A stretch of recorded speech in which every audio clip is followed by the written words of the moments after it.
The morning sun broke gently over the horizon, casting long golden rays across the quiet village. Birds sang softly from the rooftops, and the cool breeze carried with it the faint scent of freshly baked bread from a nearby oven.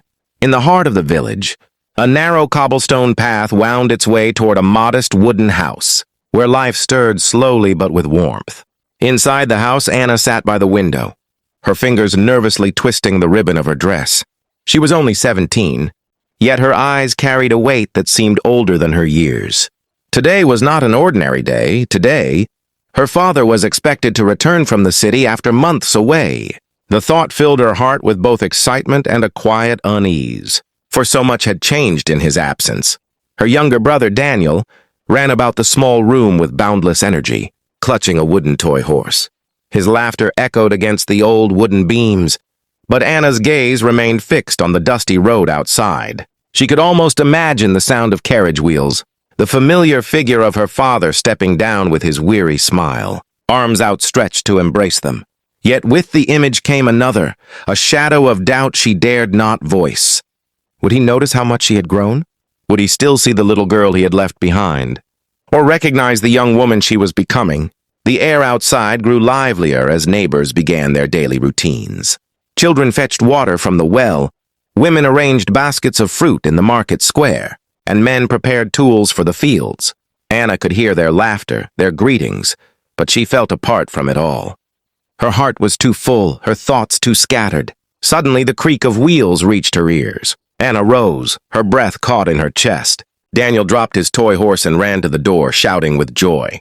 Through the dusty glow of the morning, a carriage appeared at last, moving steadily down the road. Anna's hands trembled as she pushed the window open wider. There he was, her father, leaning slightly from the seat, his face lined with travel, but his eyes searching, eager and alive. In that moment, the world seemed to pause. For Anna, the months of waiting, the countless nights of worry, all melted into the single truth that he was finally home. The carriage stopped in front of the wooden house, and Anna's heart hammered as she hurried to the door. Daniel had already flung it open, his little feet pounding across the path toward the man who stepped down slowly, his boots raising a cloud of dust. Their father, Jonathan, looked taller than Anna remembered, though his shoulders carried the heaviness of long travel. His coat was worn, his hat tilted slightly to one side, but his smile, his smile was the same, warm and unshaken. "Papa!" Daniel cried, leaping into his arms. Jonathan lifted him effortlessly, though with a grunt that betrayed his weariness. He pressed a kiss to his son's forehead, his rough hands trembling slightly as if he too feared this was a dream. Anna stood frozen at the doorway, her fingers gripping the wooden frame. She wanted to run, to throw herself into his arms, yet something held her back. He turned his gaze toward her, and for a heartbeat, father and daughter stared across the distance, neither speaking. In his eyes, Anna saw recognition, surprise, even as if he were seeing her for the first time. The little girl he had once left behind was gone. In her place stood a young woman. "Anna," he said softly, his voice breaking the silence. At last her steps carried her forward. The moment she reached him, his arms were around her, pulling her close against his chest. The smell of dust, leather, and the faint trace of tobacco clung to him, yet beneath it all was the familiar warmth she had longed for. Tears stung her eyes as she whispered, "You came back!" He laughed quietly, though his own eyes glistened. "Did you doubt me?" She shook her head, unable to speak further. Around them, the neighbors paused in their routines, watching with quiet smiles as the reunion unfolded. Some whispered blessings, others nodded in approval. For in their small village, every return from the city was cause for relief. Jonathan placed Daniel down gently, ruffling his hair. "You've grown taller," he said, his eyes flicking to Anna again. "And you—" He hesitated, searching for words. "You've grown wiser."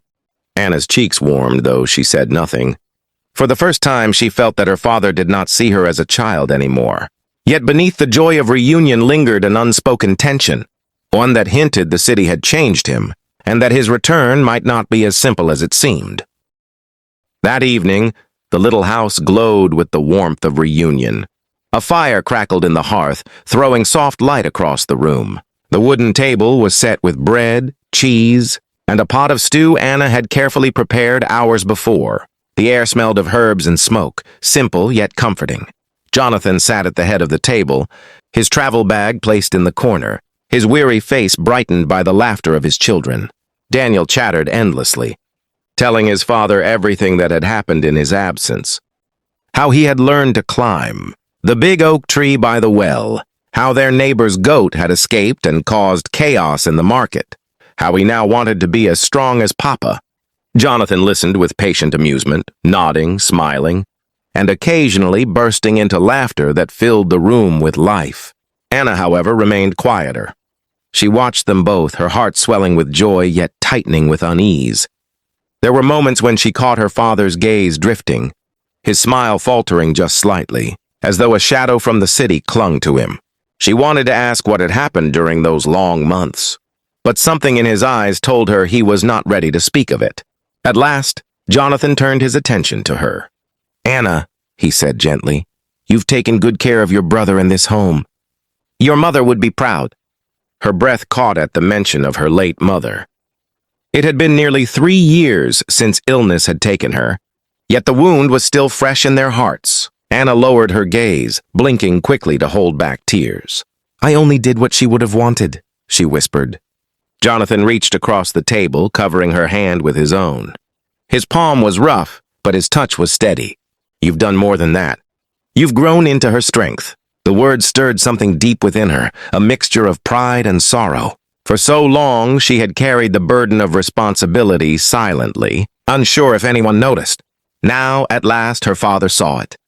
But just as warmth filled her, Jonathan's eyes flickered again, clouded with thought. He looked toward the fire, his jaw tightening. It was only a second, but Anna noticed. Something troubled him, something he carried from the city. The fire crackled louder, and though laughter returned to the room, a quiet tension lingered like a secret waiting to surface. The night grew deeper, and the village outside settled into silence. The stars glimmered above the little wooden house, their light falling through the window onto the worn floorboards. Jonathan sat alone by the fire now, long after Daniel had fallen asleep in his bed and Anna had finished clearing the table. The flames flickered against his face, revealing both exhaustion and a heaviness he could no longer hide. Anna lingered nearby, folding a cloth slowly, her eyes fixed on her father. She could feel the weight in the room, the unspoken words pressing between them. At last, she set the cloth aside and asked softly, "Papa, what is it you are not telling us?" Jonathan looked up, startled, then sighed deeply. His gaze shifted to the fire, as though searching for courage in its glow. "The city is changing," he began, his voice low. "Work is scarce. Men are turned away from factories, families are left hungry. I had hoped to find better fortune there, something to bring back for us. But instead I found struggle at every turn." Anna's chest tightened. She stepped closer, resting a hand on his shoulder. "You came back to us. That's enough." He shook his head, a weary smile tugging at his lips. "You deserve more than enough? Anna, you and Daniel deserve a future brighter than what this village can offer." His voice cracked with the weight of his failure, and for a moment he seemed smaller, as though the burden of responsibility had bent him low. But Anna's eyes held steady. "We don't need riches, Papa, we need you. Daniel needs his father, and I need you to see that we can face whatever comes, together." Her words seemed to lift something from him. Jonathan turned, his rough hand cupping her cheek, eyes shining with both pride and regret. "You are stronger than I ever imagined," he whispered. For a long moment, father and daughter sat in silence, the fire warming their faces, the weight between them slowly dissolving. Outside, the wind rustled the trees, but inside the house, there was peace. Jonathan finally leaned back, the lines of worry softening.